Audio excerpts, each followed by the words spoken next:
It's a threat that's always there. Fire. Every year, more than 3,500 people in the U.S. die from it. Colorado's fire death rate is relatively low when compared to the rest of the country, but the threat of wildfires spreading to residential areas in our state remains high.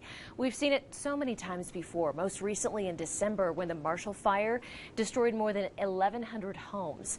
The flames moved fast, leaving many with little time to escape. In fact, the clock ran out on 2 people who never made it out. Tonight, KRDO News Channel 13's Bryn Carmen tells us what you need to know if you are ever caught in a fire. In her special report, Get Out Alive. 2 different fires. Get out, guys, go! We literally drove out of our life, basically. We saw the house burn over and over and over. The fire was crawling down the walls and on the ceiling. 2 different stories, but both getting out alive. So that morning, we left the house at 8 o'clock.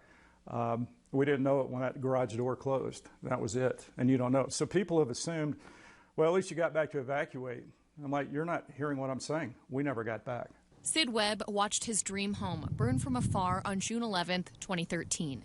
The Black Forest fire changed his life that day. This video of his house is forever ingrained in his memory. Dang, that's my house.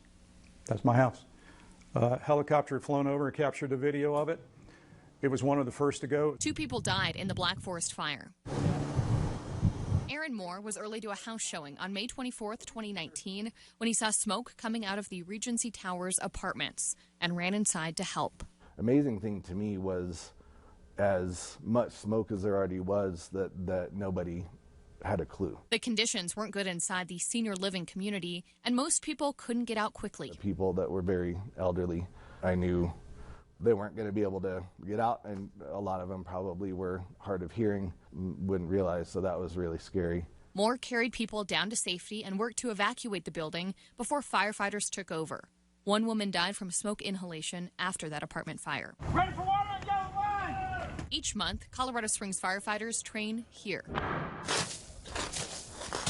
Their training facility simulates the intense and dangerous conditions you might see if you're caught inside a burning home. I had the chance to experience it firsthand. It's amazing to walk this space again and actually be able to see where I'm going. When I came in here for training, the smoke was really disorienting, not to mention how heavy and awkward all of my gear is, including my air pack.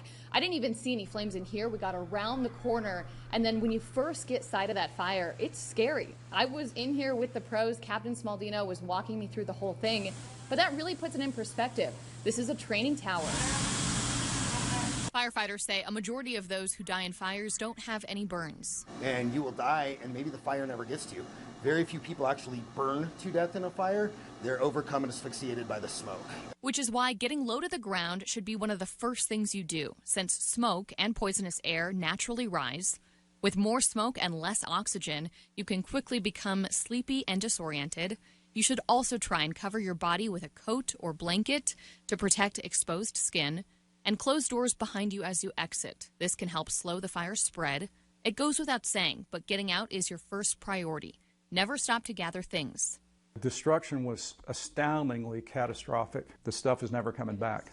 As much as I might miss something, it's never coming back. Fire victims tend to have, I think, once they get over the shock of it, I think they have a positive perspective. In Colorado Springs, Bryn Carmen, KRDO News Channel 13.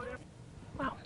Well, you heard what to do if you are in a fire, but fire experts say prevention is key. It's important to test your smoke detectors and replace the batteries once a year. You also want to have a fire plan with those you live with, especially if you have kids. That includes going over the main exits in your home and alternatives if those are blocked.